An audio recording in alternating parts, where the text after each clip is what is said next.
put a lot of thought into this question. Can anyone explain to me where Eli Roth came from and how he's still making movies?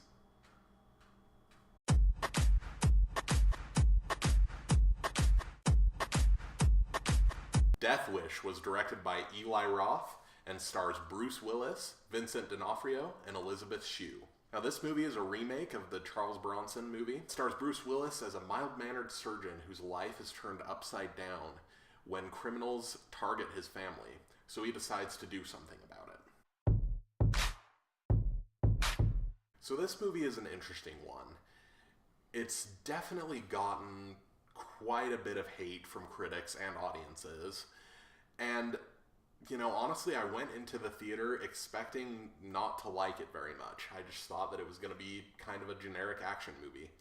And while there are some generic elements to the plot, I was undeniably entertained by this movie. This movie was pretty well directed, especially the action sequences of it. I would say Eli Roth is a good director at just making decently entertaining movies. His films definitely aren't like Academy Award winning material, but at the end, I was entertained and felt satisfied with this movie. And really, that's pretty much all I can say about this movie. This review is going to be pretty brief, but I was entertained by it. I feel like it definitely wasn't a waste of my time, but it's probably not a movie that I'm going to rewatch over and over and over again. If you like action movies, if you like Bruce Willis, I'd say definitely see it. It's worth your time, but not really a movie that you're going to think about a lot.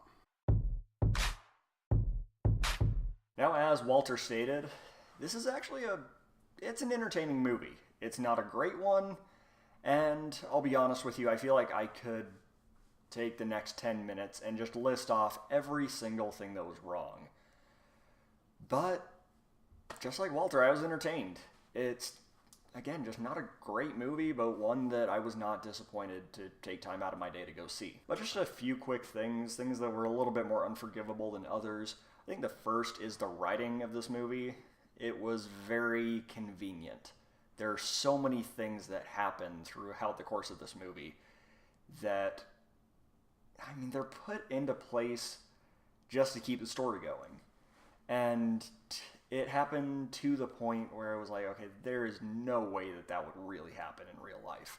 And I know they're not trying to go for the super ultra realistic movie, but it got to the point at some parts of the movie where it was just like, really guys, you went there? And I think the worst part of that was the fact that as Bruce Willis is going through the city and he's doing this renegade stuff and he's taking the law into his own hands, he wears a hoodie. And every character in the movie, when they're trying to figure out who is doing all this and why, every single character is just like, oh, it's a white guy in a hoodie. Like, there are cameras everywhere.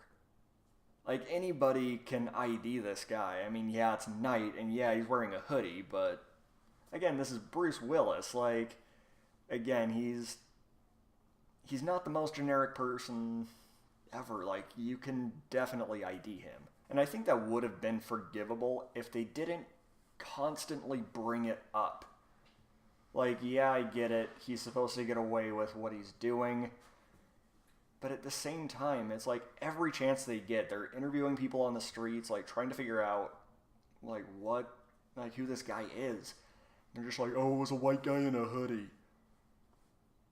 Oh, okay, like, we got it the first couple of times. Like, we get it. And then another thing that I thought was kind of disappointing about this film was the fact that there are a lot of deaths. It's an Eli Roth movie, so that's to be expected.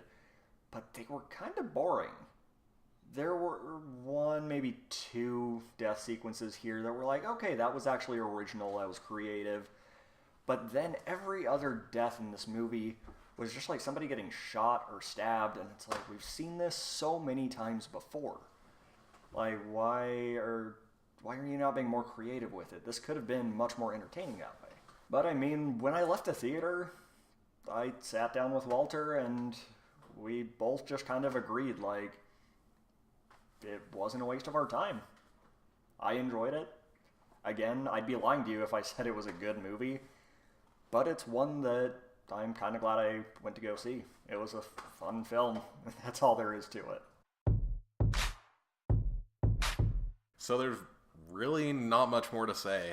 Sorry guys, but this is kind of a short one, but the bottom line is that it's an entertaining movie, but not one that you're going to think about a ton. I do think it's worth seeing, though, exclusively because Chief Keef is in the soundtrack, and I know Chris really appreciated that. He's my favorite rapper. I'm going to give it a 6 out of 10. Yeah, I think this is one of those movies that it's like if you've seen all the other good films in theaters or when it comes out on Blu-ray and you're just looking for something to eat some popcorn too and just kind of have a good time for a night, I think this movie will fit the bill just fine. So I'm also going to give it a 6 out of 10. So guys, thank you as always for watching. We really appreciate the support. Go ahead and like and subscribe if you like what we had to say and if you want to see more. And if you disagreed with what we had to say, like go ahead and leave a dislike. Let us know why in the comments. We'd love to hear your opinions. Thanks, guys.